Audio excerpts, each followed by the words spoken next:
Programming बहुत ही hard लगती है, लेकिन आज के वीडियो को देखने के बाद आपको लगेगा नहीं, कोडिंग बहुत ही आसान है। क्योंकि मैंने हर टॉपिक को जो भी मैंने बेसिक से स्टार्ट किया उसको रियल लाइफ एग्जांपल से रिलेट कराते हुए गया हूं आगे, और हर चीज आपके लिए सेंस बनाएगी। अब मैं ज्यादा बोलूंगा नहीं, हम सीधा डेमो लेक्चर पे जंप करते हैं। प्रोग्रामिंग शुरू करने से पहले मैं आपको लेके जाना चाहता हूं आज से 10,000 साल पहले कि हम इंसान उस टाइम पे कैसे रहा करते थे। तो जो इंसान हुआ करता था उस टाइम पे कुछ इस तरीके से दिखा करता था, और हमारा कुछ बेसिक टास्क होते थे।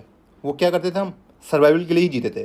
तो हम खाना खाते थे, और उसके साथ ही हम सोते थे, और उसके साथ ही हम वही चीज़ें फिर से रिपीट किया करते थे। आजकल भी बहुत लोग यही करते हैं। तो उस टाइम पे जो जंगली जानवर होते थे, उस टाइम पे बहुत सारे जानवर हुआ करते थे। बाघ हो गया, चीता हो गया, शेर हो गया, गाय हो गए, भैंस हो गए।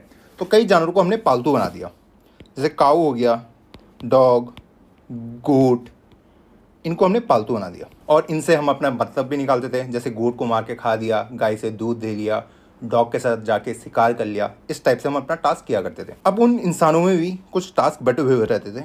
जैसे मान लो एक इंसान है, उस टाइम पे हमें अच्छे से बोलना भी नहीं आता था, तो काउंटिंग तो दूर की बात कि हम कुछ गिन भी सकते थे। उस इंसान के पास 5 बकरियां हुआ करती थी। 5 कुछ इस तरीके से दिखती थी। वो फिगर को थोड़ा इग्नोर करना, जो मैं डायग्राम बना रहा हूँ, इस तरीके से दिखा करती थी।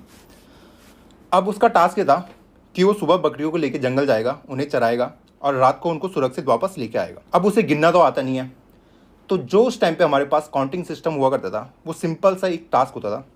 उसने एक बकरी देखी तो अपने जेब में एक पत्थर रख लेता था, दूसरी देखी तो एक पत्थर, ऐसी 5 को देख के वो 5 पत्थर रख लिया करता था अपनी जेब में। अब जब वो रात को वापस आता था घर पे, तो वो गिनता था, वो एक पत्थर निकालता था, अरे ये बकरी को दिखता था, अच्छा है।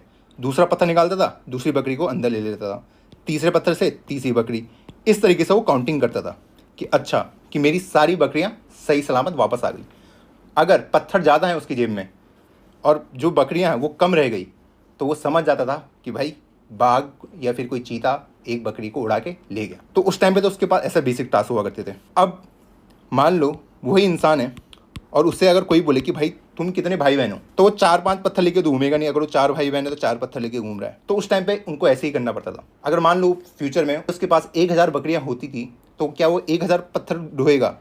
तो वो बहुत ही मुश्किल टास्क उस इंसान के लिए होता था उस टाइम पे। अब जैसे जैसे हम इवॉल्व होते गए, हम नई नई चीज़ें सीखते गए, और वहाँ पे हम सीखे डेसिमल नंबर सिस्टम, कि हमें गिनना आ गया। डेसिमल नंबर सिस्टम क्या होता है? 0, 1, 2 अप टू 9। अब अगर उस इंसान के पास 1000 बकरियां हैं, तो वो 1000 नंबर को नोट कर सकता है कहीं पे भी, और रात को जब वो वापस आएगा तो इस देख लेगा कि उसके पास 1000 बकरियां हैं या नहीं है। उससे काउंटिंग आ चुकी है उस टाइम तक। अब यहाँ पे जो हमारी लाइफ थी वो थोड़ा ईजी बनती गई। अब हम फास्ट फॉरवर्ड आते हैं 1800 के अराउंड। उस टाइम पे दुनिया में बहुत सारे बिजनेस चला करते थे, जैसे इम्पोर्ट एक्सपोर्ट के, इस टाइप के बिजनेस चला करते थे। और जो वहाँ पे बिजनेसमैन हुआ करते थे उस टाइम पे, उनके पास कुछ एक खाता रहता था, एक लेजर रहता था, जिसमें वो अपने सारा हिसाब रखते थे कि आज उन्होंने कितना माल बेचा और कितना प्रॉफिट कमाया। अब मान लो उसके पास 10,000 रिकॉर्ड है, मतलब 4 कॉपियाँ उसने भर दी है रिकॉर्ड से। अब उसको देखना है, उसको सम निकालना है कि उसको कितना प्रॉफिट हुआ है या फिर उसे लॉस हुआ है। अगर इंसान इन सब चीज़ टास्क को मैनुअली करेगा, तो बहुत हाई प्रोबेबिलिटी है कि वो मिस्टेक करेगा ही करेगा। उस टाइम पे जाके हमारा पहला कंप्यूटर आता है, और कंप्यूटर एक हमारा लैटिन वर्ड से निकला है, जिसका नाम होता है, और ये जिसका मतलब होता है टू कैलकुलेट, कि अगर हमें कुछ भी चीज़ें कैलकुलेट करनी है तो उसके लिए हमें कंप्यूटर चाहिए। तो वहाँ पे एक मशीन बनी, तो वो मैकेनिकल कंप्यूटर हम उन्हें बोला करते थे, मैकेनिकल कंप्यूटर। और वो ना कुछ इस टाइप से दिखा करते थे, ऐसे गोल गोल से होते थे, इतने बड़े बड़े, और उनमें नंबर लिखे रहते थे 0, 1, 2, 3, 4, 5, 6 अप टू 9, ऐसे ही नीचे में भी लिखे रहते थे। और जो इन कंप्यूटर का जो हमारा साइज हुआ करता था, वो एक रूम से भी बड़ा हुआ करता था, एक रूम से 1 रूम के बराबर।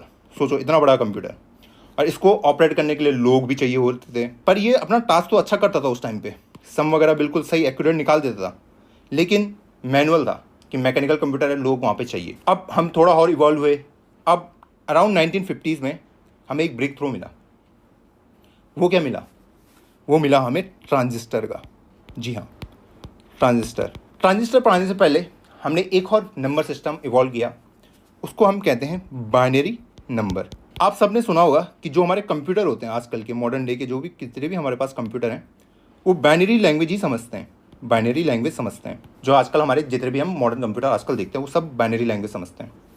मतलब कि वो 0 1 0 1 1 1 इस टाइप की लैंग्वेज को समझते हैं। अब बाइनरी नंबर होते क्या हैं पहले हम वो देखेंगे। देखो बाइनरी नंबर मतलब 0 या फिर 1। डेसिमल नंबर मतलब क्या होता था हमारा 0 1 2 अप टू 9। सेम चीज़ें यहाँ भी हैं। अगर मुझे डेसिमल नंबर को ऐड करना होता था, मान लो मैं 23 प्लस 18 करता था, तो मैं कैसे करता हूँ 8 + 3 11, 1 कैरी जाता है 1 2 3 और 4 लिख देता था नीचे, तो ये मेरा 40 बना जाता। सेम हमारा बाइनरी नंबर पे भी यही कॉन्सेप्ट चलता है। अगर मैं 0 0 को ऐड करूँगा तो क्या आएगा 0 ही आएगा भाई। 0 1 को ऐड करूँगा तो क्या आएगा 1 आएगा। 1 0 को ऐड करूँगा तो क्या आएगा 1 आएगा। लेकिन 1 1 को ऐड करूँगा तो क्या आएगा 2 आएगा। लेकिन 2 तो होता नहीं है बाइनरी नंबर में ऐसा, तो 1 1 को हम 0 लिखते हैं, फिर 1 कैरी जाता है तो वहाँ से हम इसको 2 इस तरीके से लिख देते हैं। अब यहाँ पे जाके हमें बाइनरी नंबर पता चल गया कि बाइनरी नंबर होते क्या हैं। अब मुझे कोई भी नंबर रिप्रेजेंट करना है, मान लो मुझे 3 लिखना है, तो 3 में कैसे लिख सकता हूँ, ये तो 2 हो गया, +1 करूँगा तो 0 + 1 1 और ये 1, इस तरीके से 3। अगर मुझे 4 लिखना है तो इसमें मैं +1 कर दूंगा, 1 1 का 0, 1 कैरी जाएगा, 1 1 का 0 और 1 एक और कैरी जाएगा, तो इस तरीके से 4। तो जो हमारा रिप्रेजेंटेशन होता था 0 को हम ऐसे लिखते थे, 1 को ऐसे, 2 को ऐसे, 3 को ऐसे, 4 को ऐसे, 5 को ऐसे, ये आप सीख जाओगे भी।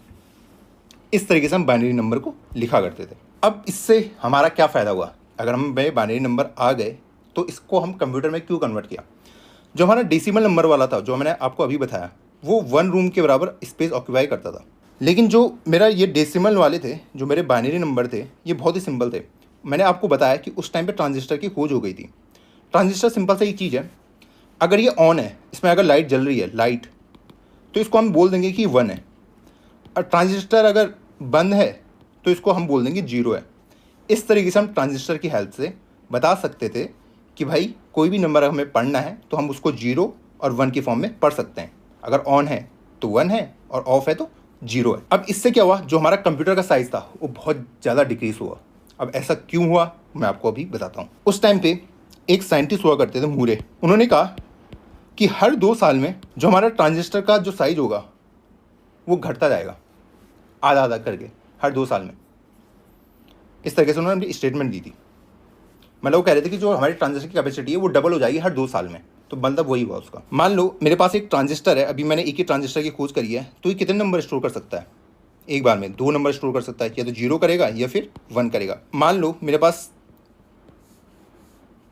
ऐसा कोई नंबर है, अभी मैं डेसिमल की बात कर रहा हूँ, डेसिमल नंबर की बात कर रहा हूँ, तो मैं इसमें मैक्सिमम कितने डिजिट भर सकता हूँ? मैक्सिमम मैं इसमें 0 से 10 तक कोई भी भर सकता हूँ, इसमें भी मैं 0 से 10 तक कोई भी भर सकता हूँ, और इसमें भी 0 से 10 तक कोई भी भर सकता हूँ। और ये मेरा कम आएगा 1000 तक मैं इसमें डिजिट भर सकता हूँ, मैक्सिमम 1000। अब लास्ट डिजिट कौन सी हो सकती है मेरी? 9 9 और 9 मैक्सिमम डिजिट इसमें मैं जो भर सकता हूँ वो 999 ही हो सकती है। और टोटल कितनी डिजिट, कितने डिफरेंट टाइप की डिजिट भर सकता हूँ? 1000 डिफरेंट टाइप की, है ना। 0 0 0 0 0 1 0 0 2। अभी मैं डेसिमल नंबर की आपसे बातें कर रहा हूँ। सेम अगर मैं आपसे बाइनरी का पूछूं कि बाइनरी में मैं कितने स्टोर कर सकता हूँ, अगर मैं सेम तासा आपको बाइनरी को पूछूं, मेरे पास एक ट्रांजिस्टर है, मान लो इस तरीके से स्पेस है, तो 2 ट्रांजिस्टर हैं, मैं 2 स्पेस मान लो, इसमें मैक्सिमम कितने नंबर भर सकता हूँ? 2, इसमें 2, तो टोटल मैं कितने नंबर भर सकता हूँ? 4 नंबर मैं टोटल इसमें भर सकता हूँ। इतनी ये मेरी स्पेस इजीली ले सकता है। तो इसमें कौन कौन से नंबर आ सकते हैं? 0 0 0 1 1 0 और 1 1। हाईएस्ट नंबर 1 1 आ सकता है। सेम जो कॉन्सेप्ट हमने यहाँ पे सीखा कि मैक्सिमम मैं कितने नंबर भर सकता हूँ? 1000। यहाँ कितने भर सकता था? 4, अगर मेरे पास 2 ट्रांजिस्टर है। अब ये हुआ कि जो मेरा ट्रांजिस्टर का साइज है वो घट रहा था। अगर मान लो मेरा पहला साल जो ट्रांजिस्टर है इतना बड़ा है, अगले 2 साल में अगर ये घट के इतना हो जाता है ना, तो पहले तो ये 2 ही डिजिट भर पा रहा था, अभी कितनी भर सकता है? 4। अब अगले 2 साल में ये फिर और इसका साइज घट गया, अभी इतना छोटा हो गया उसी स्पेस के लिए। अभी कितना स्पेस ले सकता है? 2 नंबर यहाँ भर सकता हूँ, 2 यहाँ, 2 यहाँ और 2 यहाँ, तो ये हो गया 16 डिजिट तक मैं इसमें स्टोर करा सकता हूँ। तो इस तरीके से जो हमारा कंप्यूटर जो सिस्टम था वो इवॉल्व होता गया। हम ज़्यादा से ज़्यादा मेमोरी, ज़्यादा से ज़्यादा डेटा स्टोर करा सकते थे ईजिली। अब यहाँ तक तो सही था कि भाई मैं इतना स्टोर करा पा रहा हूँ, अब इसके आगे क्या हुआ, अब जो हमारे कंप्यूटर थे, जो मैंने आपको बताया, ये तो हमें समझ आ गया कि जो हमारे कंप्यूटर थे वो हमने बाइनरी नंबर पे स्टोर कराए, कि जो हमारा कंप्यूटर सिस्टम है वो सिर्फ बाइनरी नंबर को ही समझता है। अब अगर किसी इंसान को, कोई पर्सन है, उसको इंटरेक्ट करना है, कोई प्रोग्रामर है, उसको इंटरेक्ट करना है इसके साथ, कंप्यूटर के साथ, तो वो किस लैंग्वेज में इंटरेक्ट करेगा? जाहिर सी बात है बाइनरी नंबर में करेगा। अगर दो लोग हैं, एक इंग्लिश में बात करता है और दूसरा इंसान है वो हिंदी में बात करता है, तो ये आपस में कभी बात कर पाएंगे? नहीं कर पाएंगे, क्योंकि जब ये इंग्लिश में बोलेगा इसके समझ नहीं आएगा, जब ये हिंदी में बोलेगा इसके समझ नहीं आएगा। तो इनको एक कॉमन लैंग्वेज मानना पड़ेगा। तो दोनों को या तो इंग्लिश आनी चाहिए या दोनों को हिंदी आनी चाहिए। तो कंप्यूटर का तो क्लियर था कि उसको सिर्फ बाइनरी आता है और वो दूसरी लैंग्वेज सीख नहीं सकता। तो जो उस टाइम के मेरे प्रोग्रामर हुआ करते थे, तो जो भी हमारा कोड लिखते थे उस टाइम पे, वो हमेशा बाइनरी नंबर पे ही अपना कोड लिखा करते थे। ये मेरा प्रोग्रामर है, मान लो उसको कुछ कोड लिखना है हेलो वर्ल्ड के लिए, हेलो वर्ल्ड। अभी हेलो वर्ल्ड इसको डायरेक्ट नहीं देगा, इसको पहले बाइनरी में कन्वर्ट करेगा। तो मान लो इसका बाइनरी कन्वर्जन कुछ इस तरीके से था। तो जब ये अपने कंप्यूटर को पास करेगा ये वाला, तो कंप्यूटर समझ जाएगा कि अच्छा इसको ये हेलो वर्ल्ड के लिए बोल रहा है। अब यहाँ तक तो सही था। अब देखो यार, जो हम ह्यूमन हैं, हमको अल्फ़ाबेट के साथ हम ज़्यादा फैमिलियर हैं एज़ कम्पेयर टू न्यूमेरिकल के साथ, जो हमारे ये नंबर हैं। और इसके साथ हमारी दिक्कत ये आ रही थी, मान लो मुझे 1009 का कोड लिखना है, 1009 का, और वो सब मेरे बाइनरी फॉर्म में ही है, 10 के फॉर्म में, इस टाइप से। तो यार इसकी प्रोबेबिलिटी कितनी हाई होगी कि वो इंसान एक 1 को 0 लिख सकता है? उसकी प्रोबेबिलिटी बहुत ज़्यादा है कि वो गलतियाँ कर सकता है कोड में। तो उस टाइम पे हमें नीड फील हुई कि यार हमें कुछ ऐसी लैंग्वेज बनानी चाहिए जिससे हम कंप्यूटर से इंटरेक्ट कर पाएँ इंग्लिश में, थोड़ा इंग्लिश वे में। अब मान लो कोई इंसान है, ये इंसान है, ये भी इंसान है। अभी सेम एग्जांपल, इसको इंग्लिश आती है, इसको हिंदी आती है। अब इन दोनों को इंटरेक्ट करना है, तो इनको बीच में कोई इंसान होना चाहिए जो ट्रांसलेटर का काम करे। और ट्रांसलेटर कौन होगा? जिसको इंग्लिश हिंदी दोनों आती है। तो ये जब हिंदी में बोलेगा तो ये इसको कन्वर्ट करके इसको इंग्लिश में बता देगा, जब ये इंग्लिश में बोलेगा ये इसको कन्वर्ट करके हिंदी में बता देगा। इस तरीके से ये इजीली एक दूसरे के साथ बातें कर सकते हैं। तो यहाँ तक हमारा क्लियर हो गया फंडा कि अगर इनको बात करनी है आपस में तो कोई ट्रांसलेटर चाहिए। तो वही सेम टास्क हमने कंप्यूटर में भी किया। उस टाइम पे हमने एक नई लैंग्वेज ढूंढी, असेंबली लैंग्वेज। जो हमारी असेंबली लैंग्वेज थी, अगर मुझे 2 नंबर का सम करना है तो हम इस तरीके से कोड लिखते थे। अभी ये असेंबली लैंग्वेज चलती है, ऐड 2 और 3, ऐड करो 2 और 3 को। अगर मैं इस डायरेक्ट कंप्यूटर को ऐड 2 3 दे दूंगा ना, उसे कुछ भी समझ नहीं आएगा, उसके खोपड़ी के ऊपर से जाएगा, क्योंकि उसे ना तो इंग्लिश आती है ना उसे 2 3 का मतलब पता है, उसे सिर्फ 1 0 ही पता है। तो जब मेरा जो कंप्यूटर होगा, जब उसको इस लैंग्वेज को समझना है तो एक मॉडरेटर चाहिए। तो ये मॉडरेटर काम करता है असेंबलर। अब ये इंसान है, कोई इंसान है, ये पर्सन है, ये असेंबली लैंग्वेज में अपना कोड लिखेगा, ये असेंबलर को भेजेगा, असेंबलर इसको कन्वर्ट करके बाइनरी की फॉर्म में भेजेगा। अगर ये कह रहा है ऐड 2 3, ऐड 2 3 यहाँ तक आया। अब ये असेंबलर का टास्क है कि इसको पूरे तरीके से बाइनरी में कन्वर्ट करे, और वो बाइनरी में इसे कन्वर्ट करेगा 1 0 0 0 1 की फॉर्म में, जो भी इसका आता है कंप्यूटर को दे देगा, और कंप्यूटर अपना आंसर निकाल के 5 बता देगा कि भैया आपका आंसर है 5। तो इस तरीके से हम आगे बढ़े। अब देखो यार, जो हमारी असेंबली लैंग्वेज थी उसकी भी कुछ लिमिटेशन आने लगी, क्योंकि ये बहुत ज़्यादा फैमिलियर नहीं थी। जब हम बहुत ज़्यादा लाइन ऑफ कोड लिखते थे तो हमारे जो बेसिक टास्क होते थे, तो हम एक्सॉर ऑपरेशन इस तरीके से लिखते थे, मूव इस तरीके से। तो इंसानों को ना अभी भी थोड़ी डिफिकल्टी हो रही थी इसमें। तो उन्होंने बोला यार इसको थोड़ा और आसान बनाते हैं, कि इसको थोड़ा इंग्लिश के वे में ले आते हैं। आप हिंदी में भी बना सकते हो, अगर आप अपना कंपाइलर बना चाहो हिंदी में भी बना सकते हो, अगर आप चाहो तो। आपको उसके लिए कंपाइलर की अच्छी खासी नॉलेज होनी चाहिए, तो आप हिंदी में भी कोई लैंग्वेज क्रिएट कर सकते हो जो हमारे कंप्यूटर से डायरेक्टली इंटरेक्ट करे। उसके बाद हमारे पास आता है हाई लेवल लैंग्वेज। आप में से बहुत लोगों ने शायद जावा का नाम सुना होगा, पाइथन का नाम सुना होगा। तो ये सारी लैंग्वेज है हमारी हाई लेवल लैंग्वेज। ये थोड़ा इंग्लिश की जैसे आपको साउंड करेंगी, हमें समझ आता रहेगा कि हाँ ये बोल क्या रहा है कोड में। अगर आपको 1 0 में कुछ कोड लिखना है तो आप नहीं लिख पाओगे, मैं भी नहीं लिख पाऊंगा, बहुत डिफिकल्टी होंगी, बहुत ज़्यादा हमें मेहनत डालनी पड़ेगी, एफर्ट डालने पड़ेंगे। लेकिन जब हम जावा और पाइथन में कोड लिखेंगे तो हमारे थोड़ा आसान हो जाता है। अब यहाँ पे भी यही था, जो मेरा कंप्यूटर था, ये कोई इंसान है, इसको इससे इंटरेक्ट करना है। अब ये पाइथन में कोड लिख रहा है, अगर इसको ये कोड को डायरेक्ट दे देगा तो इसको समझ नहीं आएगा कि बोल क्या रहा है। आएगा उसे कुछ समझ? बिल्कुल कुछ भी समझ नहीं आएगा। तो उसके लिए हमें फिर से एक मॉडरेटर की ज़रूरत है, जो मैंने आपको उस टाइम पे बताया था कि एक बंदा होना चाहिए जो इंग्लिश को हिंदी में कन्वर्ट करे, जो हिंदी को इंग्लिश में कन्वर्ट करे। तो यहाँ पे काम आता है हमारा कंपाइलर का, कंपाइलर और इंटरप्रेटर का। अब इसका काम क्या है, ये इसको पाइथन में कोड देगा। मान लो मुझे कुछ नंबर को ऐड करना है तो पाइथन में तो बहुत ईजी हो जाता है ना, मैं क्यों लिखूँ 2+3 इस तरीके से दूंगा तो ये मेरे लिए ज़्यादा सेंस बना रहा है, बजाय कि मैं ऐड 2 3 लिखूँ, ये ज़्यादा ईजी है मेरे लिए। ऐसी बहुत सारे टास्क हैं जो हम सिंपल वे में लिख सकते हैं पाइथन वगैरह में। तो ये इसको पास करेगा। अब हमारा कंप्यूटर है, उसको तो भाई 10 ही समझ आता था, उसको और कुछ समझ नहीं आता। कंपाइलर का काम है इसको कन्वर्ट करके इसको 10 की फॉर्म में देना, ये आउटपुट दे देगा इसको 5। जैसे कंप्यूटर समझेगा अच्छा ये है इसका मतलब, क्योंकि 10 ही उसकी लैंग्वेज है, तो जब वो कन्वर्ट करके देगा वो हमको आउटपुट में दे देगा इजीली 5। तो यहाँ पे हमने 3 चीज़ें सीखी। जो हमारे कंप्यूटर की लैंग्वेज होती है 10, उसको कहते हैं हम मशीन लैंग्वेज। उसके बाद हम आए थे असेंबली लैंग्वेज में, और उसके बाद हम आए हैं अपनी हाई लेवल लैंग्वेज में, जो आजकल हम यूज़ करते हैं। हमारे लिए बहुत आसान हो गया आजकल, तो चैट जीपीटी वगैरह भी आ गया है, वो तो हाई लेवल से भी ऊपर चला गया है। हमें वापस से लिख देना है, समझा देना है कि भाई ये वाला कोड लिख दो, तो वो खुद वो लैंग्वेज को कन्वर्ट करके हाई लेवल पे लिख देता है, उसके बाद वो मशीन लैंग्वेज को भेज देता है। तो अभी उसको रहने देता है। तो अभी हमारा बेसिक टास्क यही है कि मशीन लैंग्वेज हो गया, असेंबली लैंग्वेज है, हाई लेवल लैंग्वेज हो गया। जो सबसे फास्ट होगा वो कौन सा होगा, मशीन लैंग्वेज, फिर असेंबली लैंग्वेज, फिर लास्ट में हाई लेवल लैंग्वेज। ऐसा क्यों है? अब देखो यार, कोई इंसान है, ठीक है, मेरी जो प्राइमरी भाषा है वो हिंदी है, तो जब भी मैं किसी से इंटरेक्ट करूँगा और एक दूसरा बंदा है उसकी प्राइमरी लैंग्वेज इंग्लिश है, ये मुझे इंग्लिश में बोलेगा, मुझे इंग्लिश समझ आती है, ओके, ये मुझसे इंग्लिश बोलेगा, मेरे कानों ने सुना, मेरे दिमाग ने इंग्लिश को कन्वर्ट करके हिंदी में करा, अब फिर मैं समझा कि अच्छा इसने ये बोला। अगर क्या हो कि इसकी लैंग्वेज भी अगर हिंदी हो तो मेरे कानों ने सुना, मैं समझ गया इसने क्या बोला, मुझे कन्वर्ट करने की जरूरत ना पड़ी। तो इसलिए सेम यहाँ भी हो रहा है कि जो बीच में कन्वर्जन हो रहा है ना, जो कंपाइलर कन्वर्ट कर रहा है 10 की फॉर्म में, जब मैं उसको लैंग्वेज प्रोवाइड करा रहा था कि जावा में दे रहा था कोड, फिर उसको कन्वर्ट करके 10 की फॉर्म में दे रहा था।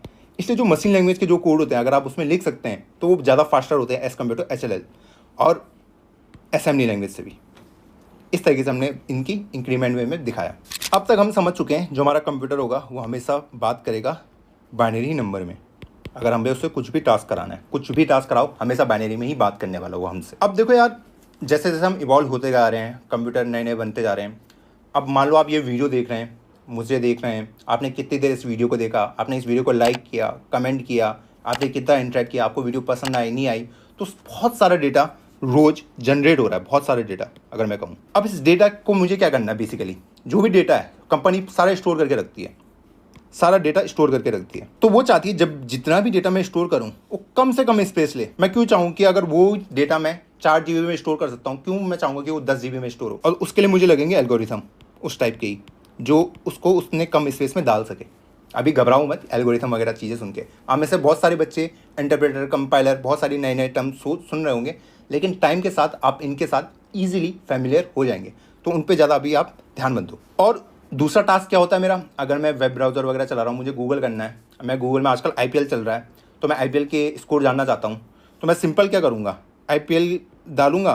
तो मैं चाहता हूँ यार IPL स्कोर डालूंगा तो मुझे जल्दी से जल्दी रिजल्ट चाहिए, तो मुझे कम टाइम में हर चीज़ चाहिए, कम से कम टाइम में और कम से कम स्पेस में मुझे हर चीज़ स्टोर करानी है।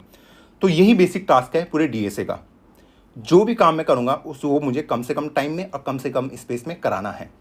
अभी हम इसको और आगे पढ़ेंगे डिटेल में कि टाइम कॉम्प्लेक्सिटी, कुछ टॉपिक आपने सुना होगा, स्पेस कॉम्प्लेक्सिटी नाम की कुछ चीज़ें सुनी होंगी, उनको हम डिटेल में जानेंगे। उससे पहले हम चलेंगे मिर्ज़ापुर वाले चीज़ में।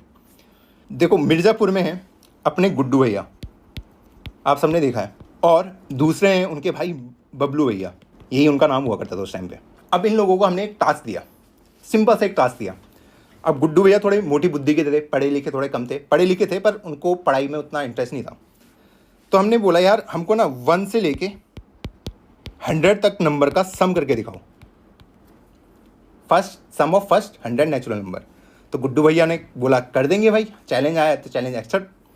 तो गुड्डू भैया ने पहले 1 + 2 + 3 + 4 इस तरीके से काउंट करते गए और उन्हें आंसर बता दिया 5050 आंसर, ओके। और गुड्डू भैया को इस काम को करने के लिए लग गए पूरे 10 मिनट। अब दूसरी तरफ अपने आए हैं बबलू भैया। बबलू भैया थोड़ा तेज है, पढ़ाई लिखाई इन्होंने अच्छे से करी है। जब बबलू भैया को सेम टास्क दिया गया, उन्होंने कहा यार ये तो बहुत ईजी है, इसके लिए तो एक ट्रिक यूज़ होगी, और ये है sum of n natural number, first natural number n natural number. उन्होंने कहा इसके लिए तो मेरे पास डायरेक्ट फॉर्मूला है, क्यों मैं इतना बड़ा टास्क करूँ। तो उन्होंने सीधा वैल्यू रख दी 100, 100 + 1 डिवाइडेड बाई 2, तो उन्होंने 50 आंसर निकाल दिया विद इन 10 सेकंड के अंदर। गुड्डू भैया हैरान हो गए कि भाई इसने इतनी जल्दी कैसे कर दिया, मुझे इतना टाइम कैसे लग गया। गुड्डू भैया ने बोला चलो एक और चैलेंज करते हैं, अब हम 1 लाख तक का काउंट करेंगे। तो बबलू भैया ने कहा चलो रेडी। पहले गुड्डू भैया को लगा इसने टुक्के में बोल दिया आंसर, ठीक। अब फिर से अब 1 लाख तक का इनको काउंटिंग करनी थी। अब गुड्डू भैया को 1 + 2 + 3, फिर वो उसी चीज़ को करने लगे, अब 1 लाख तक काउंट करने लगे। तो उनको 2 दिन लग गए इनको काउंटिंग करने में, 2 दिन। बबलू भैया ने फिर से अपना फॉर्मूला निकाला, ट्रिक निकाली, और 1 लाख तक का उन्होंने एकदम से सम निकाल दिया। तो जो भी आंसर आएगा उन्होंने एकदम से निकाल दिया, उन्होंने सीधा वैल्यू पुट करी और आंसर निकाल दिया। तो आपने एक चीज़ नोटिस करी यहाँ पे, जो हम यहाँ पे देख रहे हैं, जैसे जैसे हमारे नंबर बढ़ रहे हैं इस वाले में 1 2 3 4, गुड्डू भैया का टाइम और ज़्यादा बढ़ता जा रहा है। लेकिन वहीं बबलू भैया, आप कितना भी नंबर बढ़ा दे दो, उसको वो 10 सेकंड के अंदर ही सॉल्व कर दे रहे हैं ईजिली। तो यही सेम कॉन्सेप्ट हमारा यूज़ होता है प्रोग्रामिंग में, कोडिंग में, कि आप कितना एफिशिएंट एल्गोरिथम लिखते हैं, कि आपका जो इनपुट का जो भी आपका साइज है वो उस पर डिपेंड ना करे भी तो कम लेवल पे करे। अभी इसको फर्दर और एक्सप्लेन मैं आपको करता हूँ। मान लो आप सेम टास्क कंप्यूटर से करा रहे हैं यही चीज़ें, और वही कोडिंग आप यहाँ भी कर रहे हैं, कोड लिख रहे हैं, और आप मैनुअली चीज़ों को सॉल्व कर रहे हैं 1 + 2 + 3 इस तरीके से। तो जाहिर सी बात है आपको ज़्यादा टाइम लगने वाला है एज़ कम्पेयर टू जो बंदा फॉर्मूला यूज़ करेगा। और जो आपका एल्गोरिथम है, जैसे जैसे इनपुट साइज बढ़ता जाएगा, इनपुट साइज मतलब जो हमारा नंबर है 100 तक था टोटल, अब मैं 1 लाख कर दूँ तो मुझे और ज़्यादा टाइम लगेगा। लेकिन इस वाले में बिल्कुल भी उतना टाइम नहीं लग रहा है। क्यों हो रहा है ऐसा? ये हो रहा है हमारा टाइम कॉम्प्लेक्सिटी की वजह से। अब इसमें एक और कॉन्सेप्ट आता है स्पेस कॉम्प्लेक्सिटी। अभी इनको मैं फर्दर बहुत ही डिटेल में आपको आगे एक्सप्लेन करूंगा। ओके, अभी इसको समझ आते हैं। अभी आपको मोटा मोटा समझा रहा हूँ कि टाइम कॉम्प्लेक्सिटी, स्पेस कॉम्प्लेक्सिटी किस टाइप की चीज़ें। अब स्पेस कॉम्प्लेक्सिटी क्या होता है? अब देखो यार, गुड्डू भैया मोटी बुद्धि के थे, उन्होंने पहले 1 to 100 कॉपी में लिखा होगा, 1 2 3 4 अप टू 100, फिर उन्होंने सम को अच्छे से कैलकुलेट करके लिखा होगा। तो जब उन्होंने 1 to 100 लिखा होगा तो उन्हें 2 पन्ने में उन्होंने लिख दिया होगा। जब सेम उन्होंने 1 लाख तक करा होगा तो मे भी उन्होंने पूरी एक कॉपी भर दी होगी सम कैलकुलेट करने के लिए। लेकिन बबलू भैया तो हर काम को एक ही पेज में कर दे रहे हैं, हर एक काम को सिर्फ एक पन्ने में कंप्लीट। तो जो बबलू भैया का हमारा कोड है वो हमारा टाइम भी बचा रही है, स्पेस भी बचा रही है। मैं कितना भी बड़ा नंबर दे दूं, कितना भी बड़ा इनपुट दे दूं कि भैया इसको सॉल्व कर दो, तो बबलू भैया का कोड इस तरीके से उन्होंने लिखा है कि एकदम से सॉल्व कर दे। तो ये जाना हमने थोड़ा बहुत टाइम कॉम्प्लेक्सिटी और स्पेस कॉम्प्लेक्सिटी। जो हमारी टाइम कॉम्प्लेक्सिटी होती है वो डिपेंड करती है हमारे इनपुट पे। टाइम कॉम्प्लेक्सिटी आप कभी ये मत सोचना कि वो इक्वल टू होती है टाइम टेकन। अभी मैंने आपको भले ही वो बोला हो टाइम टेकन, पर वो नहीं होती है। टाइम टेकन वो किस पे डिपेंड करेगी? इनपुट साइज में, हमेशा ये इस पर ही डिपेंड करेगी। सेम जाएगा हमारा स्पेस कॉम्प्लेक्सिटी। ये पूरा ही बहुत बड़ा टॉपिक है जिसमें 2-3 घंटे का पूरा आराम से हम पढ़ के बताएंगे कि इसमें होता क्या है, इसके अंदर के कंपोनेंट को जानेंगे और टाइम कॉम्प्लेक्सिटी और स्पेस कॉम्प्लेक्सिटी को और डिटेल में जानने की कोशिश करेंगे। तो space not equal to space taken. अब जैसे जैसे हम और इवॉल्व होते गए, हमारे पास नई नई कोडिंग लैंग्वेज आती गई। पहले हमने जो हमारी प्रोग्रामिंग लैंग्वेज थी सी आई, C++ आई, जावा आ गई, पाइथन आ गई, ऐसी बहुत सारी लैंग्वेजेस हमारे पास आ चुकी हैं। टाइम कॉम्प्लेक्सिटी क्या होता है, स्पेस कॉम्प्लेक्सिटी क्या होता है रियल में, ये बहुत ही बड़े टॉपिक हैं जो मैं आगे की किसी वीडियो में आपको बताऊंगा। ये बहुत ही इन डेप्थ टॉपिक्स हैं। आई होप आपने इस वीडियो से कुछ ना कुछ सीखा होगा। आपको पता चला होगा यार बाइनरी नंबर ही कंप्यूटर क्यों रीड करता है, वो ट्रांजिस्टर आए थे उसकी वजह से। लेकिन अब जो हमारे सिस्टम आगे बिल्ड हो रहे हैं वो इस तरीके से हम बना रहे हैं कि जो ट्रांजिस्टर हैं हम कम से कम यूज़ करें और ज़्यादा से ज़्यादा हम स्पेस बना पाएँ। तो अभी जो हमारा डिजिटल इलेक्ट्रॉनिक वाले सब्जेक्ट हैं उनमें बहुत ज़्यादा इवोल्यूशन आ रहा है। मैंने personally digital electronics, COA, operating system ये सब पढ़ा हुआ है, तो मैं उन सब का जो नॉलेज है इस वाले कोर्स में इजीली डाल रहा हूँ और आपके लिए बेस्ट चीज ऑब्टेन करने की कोशिश कर रहा हूँ। आज आपने सीखा कि कंप्यूटर क्यों बाइनरी लैंग्वेज को यूज करता है, क्यों हमें प्रोग्रामिंग लैंग्वेज की जरूरत पड़ी, और उसके साथ ही हमने सीखा क्या, हमने सीखा टाइम कॉम्प्लेक्सिटी। लेकिन भैया आपने लास्ट में पहले ही बुझा दी कि time complexity not equal to time taken, तो वो क्या होता है? तो यार ये सब हम आगे के लेक्चर में कवर करेंगे। तो मेरा एक कोर्स आ रहा है 17 अप्रैल से, जो हम लाइव DSA करेंगे मंडे टू फ्राइडे, रोज 2 घंटे, जहाँ पे मैं आपसे डायरेक्ट इंटरेक्ट कर रहा हूँ। जो अर्ली बर्ड ऑफर है वो 3 दिन का है, जिसमें आपको ये कोर्स मात्र 2800 का पड़ेगा। लिंक मैंने डिस्क्रिप्शन में दे रखा है, आप सीधा जाके एनरोल कर सकते हो। और जो भी मेरे यूट्यूब फैमिली का पार्ट है, आप में से बहुत सारे बच्चे रिक्वेस्ट कर देते कि भैया ये कोर्स यूट्यूब पे डाल दो फ्री में, देखो, मैं फ्यूचर में आपके लिए कोर्स लेके आऊंगा, ये मेरा प्रॉमिस है आपसे, मैं आपको धोखा नहीं दूंगा। लेकिन फिलहाल मेरा जो मेजर फोकस है इस कोर्स के ऊपर है। मैं इसको बहुत ही अच्छा क्रिएट कर रहा हूं। मैंने जो पूरी टीम है वो बैकग्राउंड में बैठा रखी है, जो मुझे पूरी तरीके से हेल्प कर रही है, और मैं आपको बेस्ट कंटेंट देने के लिए तैयार हूं। तो आप बताना आपको इस वीडियो से क्या सीखने को मिला, क्या चीजें आपको नई सीखने को मिली। मिलता हूं किसी नई वीडियो में, तब तक के लिए bye bye. Take me back to a place where I felt at home. Take me back to a day when we weren't alone.